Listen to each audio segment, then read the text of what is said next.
नमस्कार, अनादि टीवी देख रहे हैं आप। मैं हूं आपके साथ अभिनय सिंह चौहान।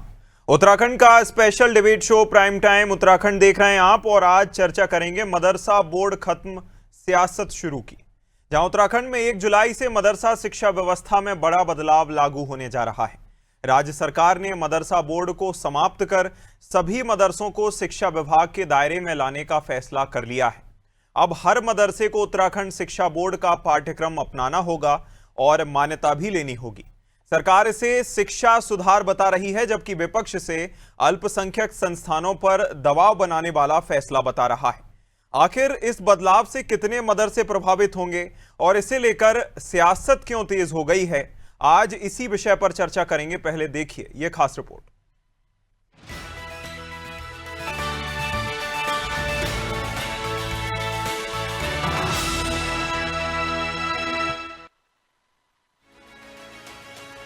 उत्तराखंड में अब मदरसा शिक्षा का पूरा ढांचा बदलने जा रहा है। 1 जुलाई से मदरसा बोर्ड खत्म हो जाएगा और सभी मदरसे शिक्षा विभाग के अधीन संचालित होंगे। कक्षा 9 से 12 तक के मदरसों को उत्तराखंड विद्यालय शिक्षा परिषद से और कक्षा 1 से 8 तक के मदरसों को जिला शिक्षा अधिकारी से मान्यता लेनी होगी। सरकार के अनुसार राज्य के 452 पंजीकृत मदरसों में NCERT आधारित पाठ्यक्रम लागू किया जाएगा तथा विज्ञान और गणित की पढ़ाई अनिवार्य होगी। हालांकि 50 से अधिक मदरसे तय मानकों पर खरे नहीं उतर रहे हैं और अधिकांश ने अब तक मान्यता के लिए आवेदन भी नहीं किया है। कांग्रेस इस फैसले पर सवाल उठा रही है और इसे अल्पसंख्यक संस्थानों पर दबाव बनाने की कोशिश बता रही है। कोई भी शिक्षा रोजगार परक होनी चाहिए, विकास उन्मुख होनी चाहिए, वैज्ञानिक होनी चाहिए, इसके हम पक्षधर हैं। और यदि ये सब आपके नए बोर्ड में है तो फिर स्वागत है। लेकिन अगर नए बोर्ड का मतलब सिर्फ और सिर्फ ध्रुवीकरण करना है, सिर्फ और सिर्फ मदरसा, मजार, मस्जिद, मुसलमान आपके लिए वोट बैंक की राजनीति करने का मुद्दा मात्र है, तो फिर हम कड़े शब्दों में निंदा करते हैं। लेकिन अगर हमारे बच्चों को पहले से बेहतर सुविधा देने की आप प्रयास कर रहे हैं, क्योंकि शिक्षा पर हर वर्ग का, हर समुदाय का अधिकार है, और ऐसे में जो मदरसे बंद हो रहे हैं उन बच्चों के लिए क्या रोड मैप होगा? वो बच्चे जो उस मदरसे के सील होने के बाद, तालाबंदी के बाद, उन बच्चों का भविष्य क्या होगा? कहाँ उनकी शिक्षा दीक्षा जारी रहेगी? ये भी प्लान भी सरकार को सोचना पड़ेगा। दूसरी ओर वक्फ बोर्ड अध्यक्ष शादाब शम्स ने इस फैसले का समर्थन करते हुए कहा कि अब मदरसों के बच्चे धार्मिक शिक्षा के साथ आधुनिक शिक्षा भी हासिल करेंगे। सरकार का दावा है कि यह कदम मदरसों को बंद करने के लिए नहीं, बल्कि छात्रों को मुख्यधारा की शिक्षा से जोड़ने के लिए उठाया गया है। अब मदरसों के छात्रों को वैधानिक रूप से मान्यता प्रमाण पत्र मिलेंगे, जिससे उच्च शिक्षा और सरकारी नौकरियों के अवसर बढ़ेंगे। वहीं बीजेपी इसे शिक्षा सुधार की दिशा में ऐतिहासिक फैसला बता रही है। ये अच्छा है। अल्पसंख्यक, विशेष रूप से मुसलमानों की जो शिक्षा व्यवस्था थी, उसको बाकी की शिक्षा व्यवस्था के साथ समन्वय की दृष्टि से ये एक अच्छा कदम है। अभी तक अनेक मदरसे ऐसे थे, जो मदरसे थे उनमें कोई पढ़ने वाला नहीं था। 30-40 की संख्या ऐसी निकल कर आई है। ऐसे भी मदरसे अनेक जिसमें 5-7 बच्चे ही हैं। तो इस प्रकार से उसका ठीक प्रकार से रजिस्ट्रेशन हो, वो यहाँ के बोर्ड से जुड़े, यहाँ की व्यवस्था से जुड़े, और मुसलमान बच्चों का भी ठीक प्रकार से शैक्षणिक उन्नयन हो, इस दृष्टि से ये व्यवस्था की गई। 1 जुलाई से उत्तराखंड की मदरसा शिक्षा व्यवस्था नए दौर में प्रवेश करेगी। अब सबसे बड़ा सवाल यही है कि कितने मदरसे सरकार के तय मानकों को पूरा कर समय पर मान्यता हासिल कर पाएंगे। शिक्षा सुधार और सियासत के बीच ये फैसला आने वाले समय में उत्तराखंड की शिक्षा व्यवस्था की नई दिशा तय करेगा।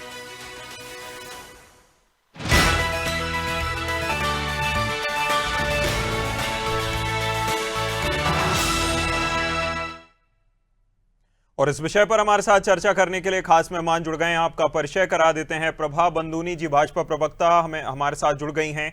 नितिन जैन, कांग्रेस प्रवक्ता, कांग्रेस नेता, हमारे साथ जुड़ गए हैं। साथ ही साथ वीरेंद्र भारद्वाज जी, वरिष्ठ पत्रकार, हमें ज्वाइन कर चुके हैं।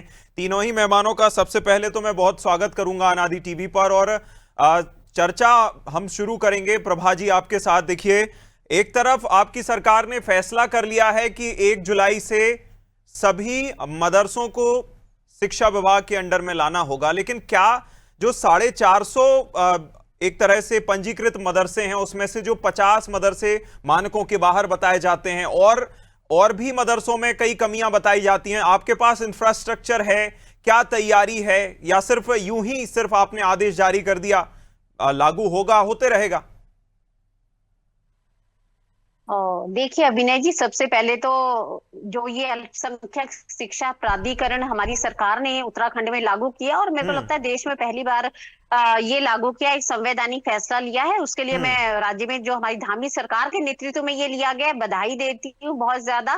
क्योंकि देखिए कहीं ना कहीं से तो कोई ना कोई फैसले लेने पड़ते हैं, और जब जहां तक शिक्षा की बात है, देखिए हमारी जो सरकार है, चाहे वो केंद्र में है, राज्य में है, जो शिक्षा है वो हर बच्चे का मूलभूत अधिकार है, उसको शिक्षा से वंचित नहीं रखना चाहिए। तो उसी दिशा में एक बहुत बड़ा कदम है और हम सबको ही इसका स्वागत करना चाहिए। लेकिन हमारी सरकार ने ये फैसला लिया है, तो निश्चित तौर पर भारतीय जनता पार्टी की सरकार इसके लिए बहुत बड़ी उनको शुभकामनाएं। दूसरा मैं ये कहना चाहूंगी, देखिए अभिनय जी, हमारे राज्य में 452 मदरसे हैं, वो अभी मदरसा बोर्ड के अधिकृत रजिस्टर्ड है। तो वो जो मदरसे हैं, अगर वो रजिस्टर्ड ऑलरेडी है, इट मीन्स वहां पर बच्चे जा रहे थे, तो उन सबको अब ये जो नया प्राधिकरण बना है, शिक्षा प्राधिकरण अल्पसंख्यक, उसमें अपने आप को रजिस्टर्ड करवाना पड़ेगा।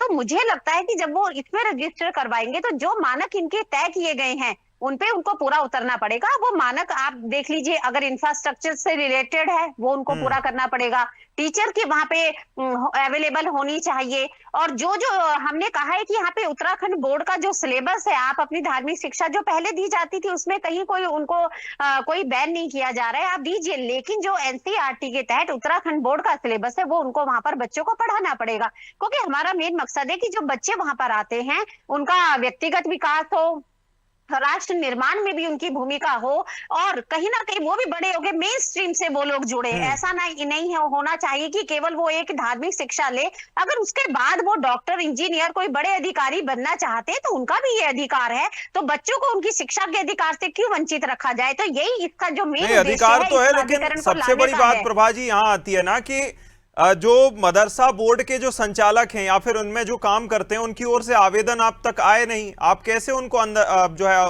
शिक्षा विभाग के अंडर लेकर के आएंगी? मतलब उनमें ही आपका संदेश सही से नहीं पहुंच पा रहा है क्या? कम्युनिकेट सही से मैसेज नहीं कर पाए?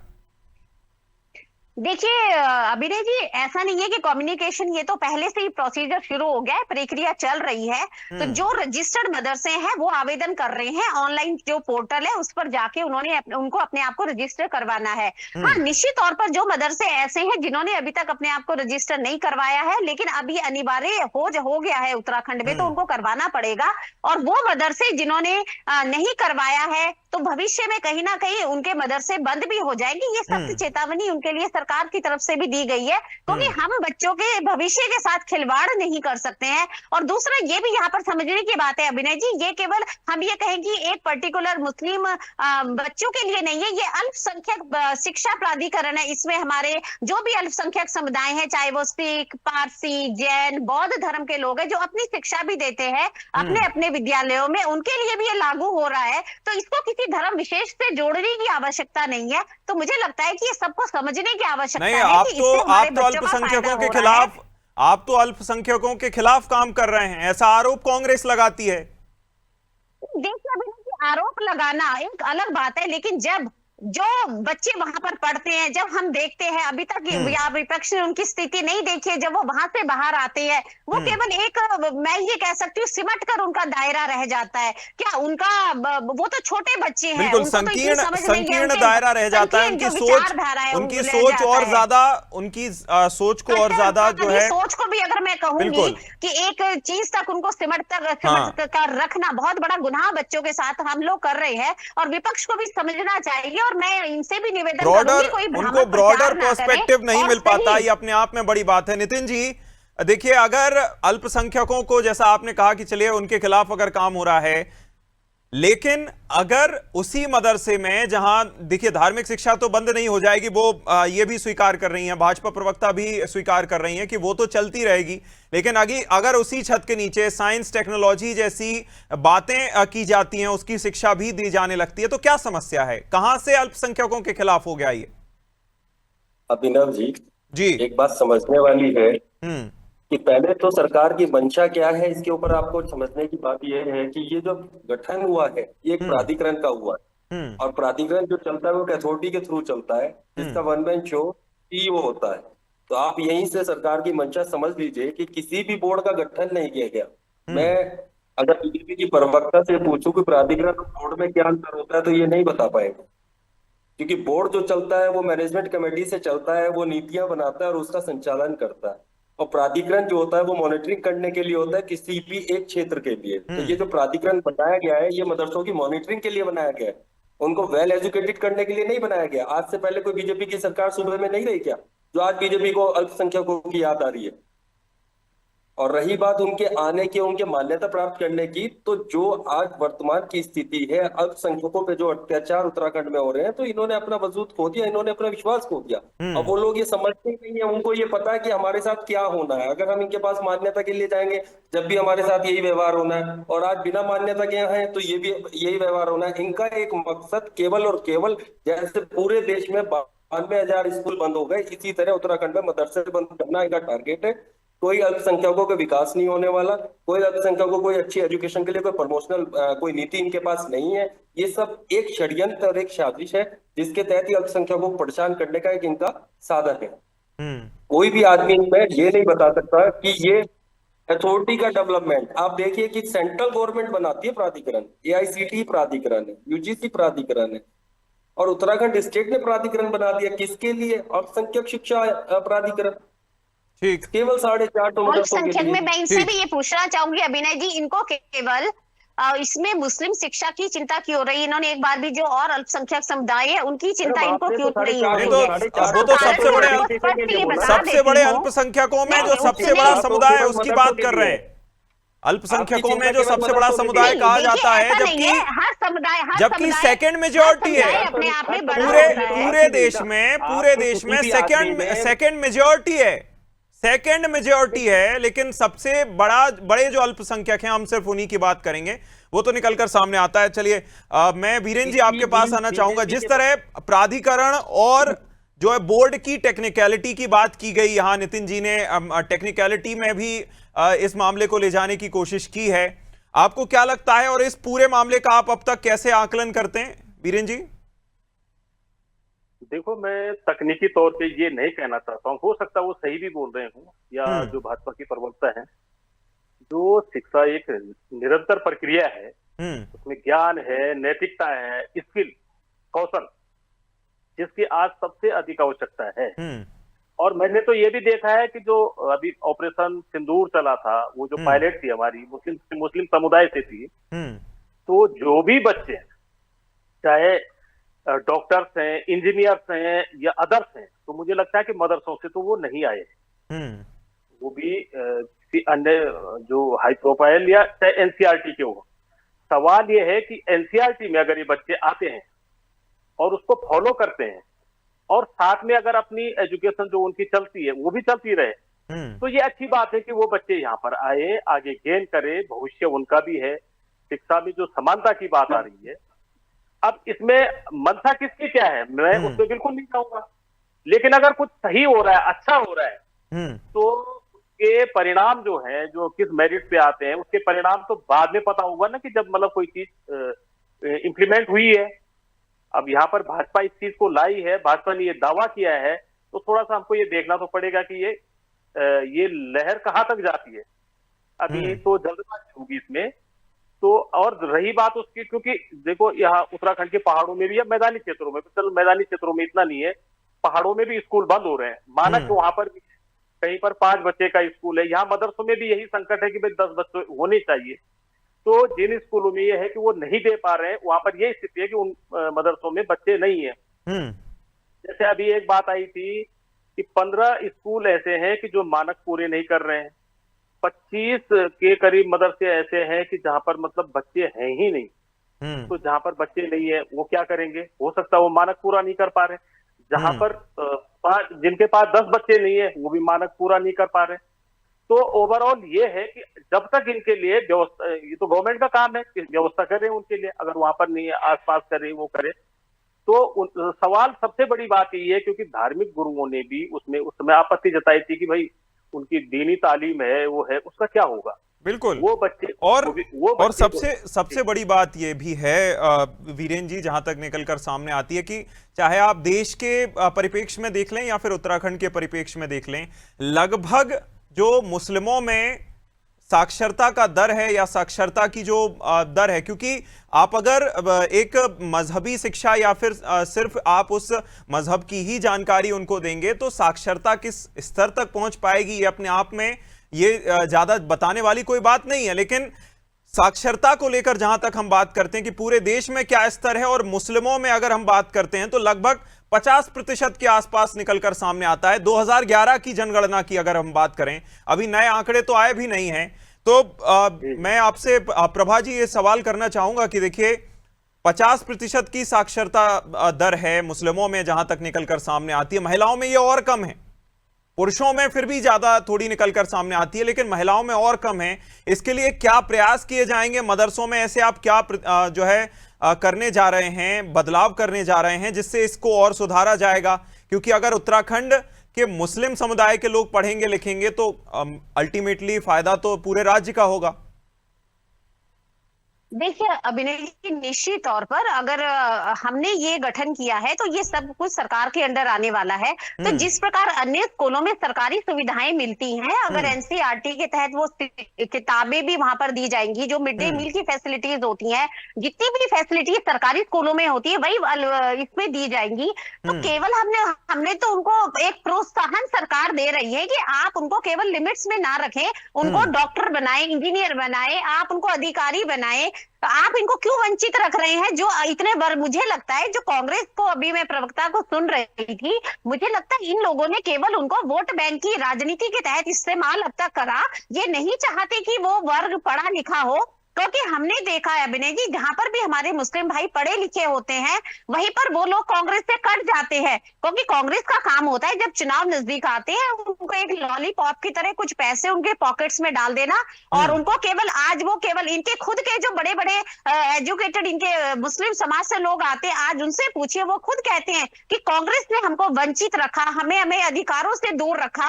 क्यों? क्योंकि उन्होंने हमेशा हमको एजुकेशन से दूर रखा। और अभिनय जी, जो व्यक्ति एजुकेशन से दूर होगा वो कभी किसी बात को समझ नहीं पाता है। तो मुझे लगता है जो समाज में सौहार्द की भावना है वो भी तभी बनेगी जब हम लोग वो पढ़े लिखे होंगे और सही गलत की पहचान कर पाएंगे। बिल्कुल। और नितिन जी, ये सवाल के साथ मैं आपके पास आऊंगा, चूंकि आप देखिए जैन समुदाय से आते हैं और इसमें सबसे बड़ी बात यह है कि जैन समुदाय में सबसे ज्यादा शिक्षित लोग होते हैं। आप भी एक अल्पसंख्यक समुदाय से ही आते हैं, तो अगर क्या हो जाएगा, आज तक किसी राज्य ने इस तरह का फैसला नहीं किया, उत्तराखंड में अगर पहली बार इस तरह का कुछ लागू होने जा रहा है तो एक पायलट प्रोजेक्ट के तौर पर उत्तराखंड में देख लीजिए, यूसीसी सबसे पहले उत्तराखंड में लागू हुआ, उसके बाद अब हर राज्य इसको लागू करना चाह रहा है जहां तक बीजेपी शासित राज्यों की बात है। तो क्यों ना मुस्लिम समुदाय को भी एक मौका दिया जाए कि उनकी साक्षरता का दर सुधरे। नितिन जी। अभिनव जी, मैं बीजेपी की प्रवक्ता से पूछना चाहूंगा। अभिनव ने कहा है कि हमने हमेशा मुस्लिमों का एक वोट बैंक की तरह यूज किया है।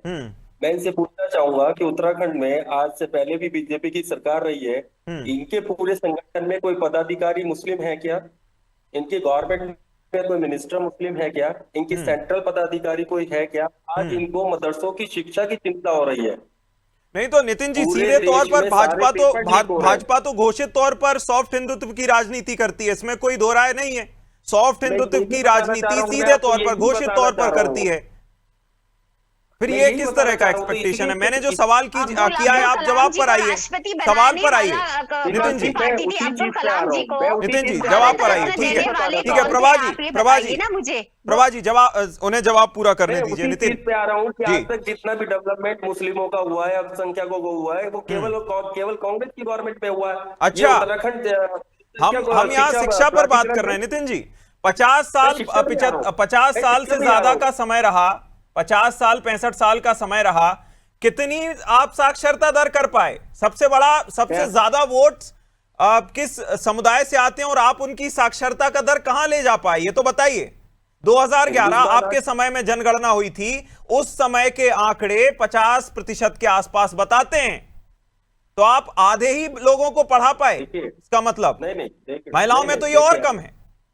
मैं इसी चीज पे आपको बता रहा हूँ, मुझे बोलने दीजिए आप। मैं यही बता रहा हूँ, हमेशा साउथ में केरला में कांग्रेस की गवर्नमेंट रही है, वहां साक्षरता जो दर है मुस्लिमों में 99.9% है। और ये जितना भी नॉर्थ के इलाकों में बीजेपी की सरकार है, इन्होंने कभी एजुकेशन को प्रमोट ही नहीं किया। पूरे देश में जिस तरह से पेपर लीक हो रहे हैं, चाहे वो नीट का है, टीईटी का है, कोई भी पेपर हो जाए, वो 2 दिन पहले पेपर लीक हो जाता है। तो ये क्या किसी के लिए प्रमोशनल करेंगे? अच्छा, तो बीच में आके इसका मतलब भाजपा सरकार ने बीच में आके उनके हाथों से किताबें छीन ली? नहीं, भाजपा सरकार ने कभी एजुकेशन को प्रमोट ही नहीं किया। उसका रिजल्ट यही है कि 92,000 स्कूल बंद हो रखे हैं। और आप अभी ये प्राधिकरण बना है जिसके ऊपर ये चिल्ला रहे हैं कि हमने अल्पसंख्यकों को बहुत कुछ दे दिया, तो आने वाला वक्त बता देगा कि मदरसों में कितना अच्छा आप स्ट्रक्चर कर रहे हो। एनसीईआरटी अगर इतना ही प्रेम इनको है तो 1 से लेकर 12 तक की अल्पसंख्यकों की एजुकेशन ये फ्री क्यों नहीं करते? क्यों आप ये ड्रामा कर रहे हैं कि आप देखिए समय आने पर ठीक है वीरेन जी, आखिरी सवाल आपसे मेरा रहेगा। वीरेन जी, आप इसको देख जिस तरह से देखिए, प्रभा जी आपकी बात पूरी हुई। वीरेन जी से मैं आखिरी सवाल करना चाहता हूं। जो भी प्रयास राज्य सरकार ने करने की कोशिश की है, जो भी प्रयास राज्य सरकार करने की कोशिश कर रही है, आपको क्या लगता है कितने समय में इसके रिजल्ट हमें देखने को मिल सकते हैं वीरेन जी, अगर होंगे तो? तुष्टिकरण की नीति के तहत आपका वोट बैंक खत्म हो रहा है, उसकी वजह से आप लोग परेशान हो रहे हैं। ठीक है, देखिए इस तरह चर्चा नहीं हो पाएगी। वीरेन जी, कम शब्दों में कितने समय में हमें इन प्रयासों के रिजल्ट देखने को मिल सकते हैं, अगर आते हैं तो? मैं आपको बता रहा हूँ अभिनव जी, ये जो प्राधिकरण का गठन है, ये केवल और केवल मुस्लिमों के मदरसों पे बच्चे ना होना, उनकी सुविधाएं ना होना, केवल एक ड्रामा है। और इस पे आखिरी में इन पे बुलडोजर चलाया जाएगा। हालांकि ये समय के काल के गाल में क्या है ये तो किसी ने नहीं देखा है। इसी के साथ मैं आपका बहुत शुक्रिया कहूंगा। प्रभा जी बहुत शुक्रिया, नितिन जी बहुत शुक्रिया, वीरेन जी बहुत शुक्रिया इस खास चर्चा में हमारे साथ शामिल होने के लिए। राज्य सरकार ने फैसला किया है और कल से ही यानी कि 1 जुलाई से ही यह फैसला लागू भी हो जाएगा। हालांकि देखना होगा कि इसका क्या असर जमीनी स्तर पर देखने को मिलता है, क्योंकि ये अपने आप में एक बड़ा बदलाव है और अगर ये सफल होता है तो हमें पूरे भारत में भी इसी तरह के बदलाव देखने को मिल सकते हैं। इसी के साथ इस खास चर्चा में इतना ही। आप देखते रहिए अनादि टीवी। नमस्कार।